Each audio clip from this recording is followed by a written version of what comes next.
warahmatullahi wabarakatuh. Waalaikumsalam warahmatullahi wabarakatuh. Sebelum kita mulai pembelajaran hari ini, alangkah baiknya kita berdoa terlebih dahulu. Alvin, bimbing doa. Mulai. Bismillahirrahmanirrahim. Alhamdulillahirabbil alamin. Arrahmanirrahim. Maliki yaumiddin. Iyyaka na'budu wa iyyaka nasta'in. Ihdinas siratal mustaqim. Siratal ladzina an'amta 'alaihim ghairil maghdubi 'alaihim waladdallin. Amin. Di sini kita akan mempelajari tentang tema 3, pertumbuhan dan perkembangan makhluk hidup. Bisa dilihat di sini lembaran paling depan. Nah, lembaran paling depan ini subtema 1, ciri-ciri makhluk hidup, pembelajaran yang pertama. Dibuka kembali lembar kedua. Lembar kedua tentang bumiku dan musimnya. Di sini bumiku dan musimnya menjelaskan tentang saat musim hujan, sinar matahari sering tertutup awan. Hujan hampir turun setiap hari. Bawalah payung sebelum pergi. Jadi pada saat musim hujan kita harus membawa payung untuk jaga-jaga. Dikarenakan apabila kita tidak membawa payung, maka yang akan kita rasakan adalah baju kita basah semua. Jadi ingat, kita harus membawa payung sebelum maupun dimanapun kita berada, kita harus membawa payung tersebut. Jadi di sini suatu hari di daerah tempat tinggal Dayu kembali diguyur hujan. Nah, gimana? Hujan turun tak henti-hentinya. Jadi hampir 2 hari lamanya. Saat Dayu menonton televisi, dilihatnya berita mengenai beberapa daerah yang terkena bencana banjir. Banjir menurut Cinta itu apa? Banjir merupakan peristiwa alam yang sering terjadi ketika musim hujan tiba. Dayu ingin mengetahui lebih jauh mengenai bencana banjir. Yuk kita belajar bersama. Nah, mari kita simak bersama-sama. Di LKPD ini sudah dijelaskan semua. Harus kita lihat di LKPD, lihat LKPD-nya masing-masing. Nah, di sini ada banjir bukan sekedar bencana alam. Bisa dibaca, Amel. Memasuki musim hujan, terjadi peningkatan curah hujan di beberapa wilayah di Indonesia. Tidak dapat dipungkiri, banjir pun melanda di berbagai tempat. Berbagai faktor penyebab banjir berulang dari tahun ke tahun. Rendahnya kesadaran masyarakat untuk menjaga. Nah, kan sudah dijelaskan sama Amel. Dibuka lagi lembarnya. Nah, di sini tuh sudah dijelaskan semua mengenai banjir. Tapi Ibu ingin bertanya, siapakah yang bisa atau yang bisa mengucapkan sendiri banjir itu kenapa bisa terjadi? Siapa pelakunya? Pelaku dari banjir ini siapa? Manusia. Nah, manusia. Jadi kita sebagai manusia harus apa? Alvin, supaya tidak terjadi banjir kita harus apa? Membuang sampah pada Kacang. Amel? Tidak membuang ke sungai. Nah, betul, memang tidak membuang ke sungai, tepat pada tempatnya ya. Nah, Aurel, menurut Aurel itu bagaimana cara mengatasinya? Yakni menanam pohon agar kita nantinya air yang turun dari bumi itu bisa diserap sama pohon. Kalau pohonnya ditebang secara sembarangan, nah betul, secara sembarangan nanti akan terjadi banjir. Iya benar. Maka dari itu kita sebagai manusia harus tahu kalau kita buang sampah, sampahnya dibuang, sampah kertas dibuang sembarangan. nanti yang akan terjadi adalah banjir. Mending masih kertas, kalau plastik, kain, makanan, kertas, apapun semuanya kita buang sembarang ke sungai, maka yang akan terjadi adalah banjir. Jadi ingat, kita sebagai manusia, karena ini ulah manusia, kita harus sadar sendiri, tidak boleh membuang sampah sembarangan. Nah, terus menanam pohon, tidak menebang pohon sembarangan. Jadi kita sebagai manusia harus giat-giat menjaga lingkungan kita.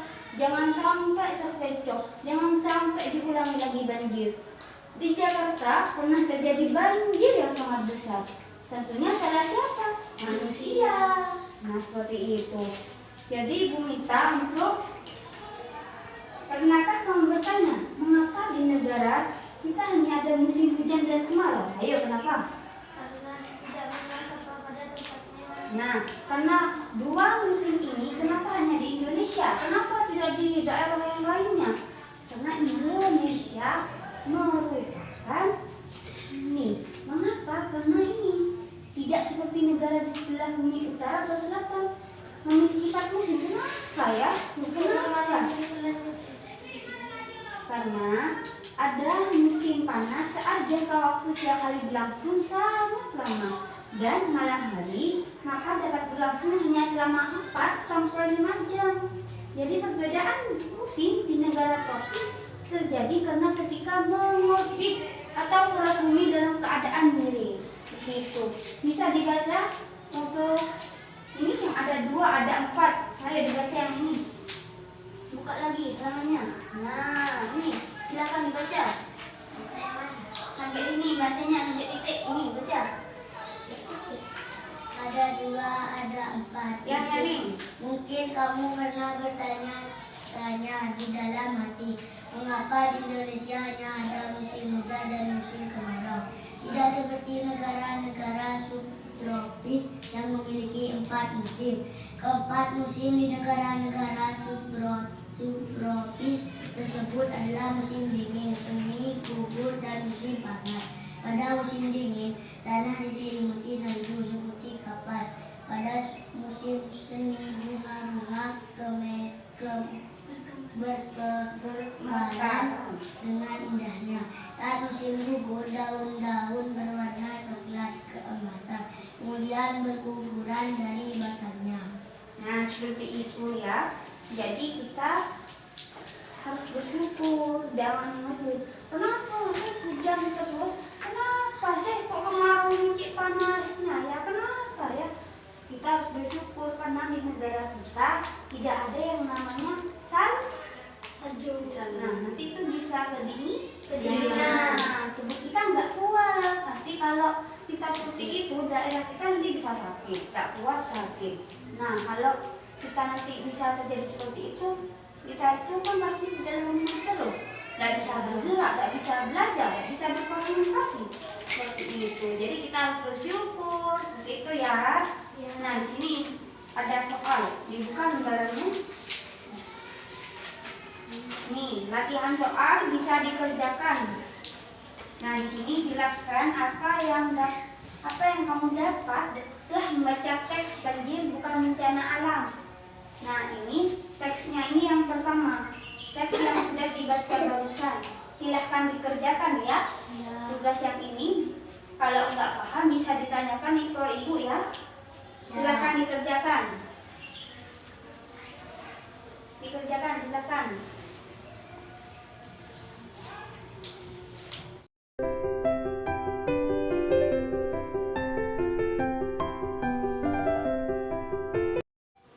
Tugasnya yang ibu berikan sudah dikerjakan semua? Nah, sekarang kesimpulannya, di mana kesimpulan apa yang kalian dapat dari pembelajaran hari ini? Apa yang anak-anak dapat dari pembelajaran hari ini? Kan ibu sudah jelaskan banyak itu. Banjir, misalkan ada 2 musim. Nah, itu dijelaskan sesuai dengan apa yang adik-adik pahami. Silahkan dikerjakan. Kesimpulannya ditulis sekarang di kertasnya, ayo. Setelah kita mengerjakan akhir kesimpulan pembelajaran hari ini, Di situ ada soal evaluasi, di mana soal evaluasi apa yang sudah kita bahas, yakni untuk mengingat dan melatih keingatan kalian dalam pembelajaran hari ini. Silahkan dikerjakan.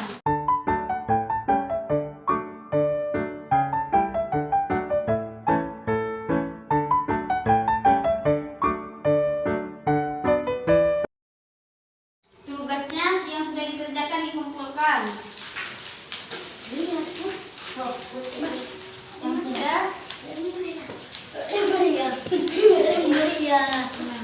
Nah, duduk dulu ya. Baca doa. Duduk dulu, Alvin, baca doa. Duduk, baca doa dulu, ayo. Sebelum kita akhiri sembahyang semangat, dimana kita buat yel-yel. 1, 2, 3. Tepuk semangat.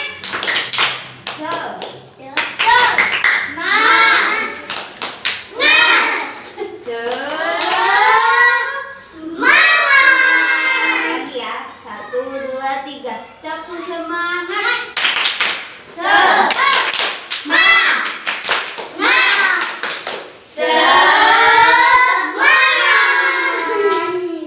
Nah, Ibu akan memberikan pesan-pesan di mana ingat kita harus belajar dengan semangat, harus belajar dengan semangat, tidak boleh malas, jangan menyerah. Kalau kita bisa belajar dengan semangat, maka kesuksesan yang akan didapat dan kemudahan. Begitu juga sebaliknya, maka kesulitan. Nah, cukup sekian dari Ibu. Terima kasih. Wassalamualaikum warahmatullahi wabarakatuh.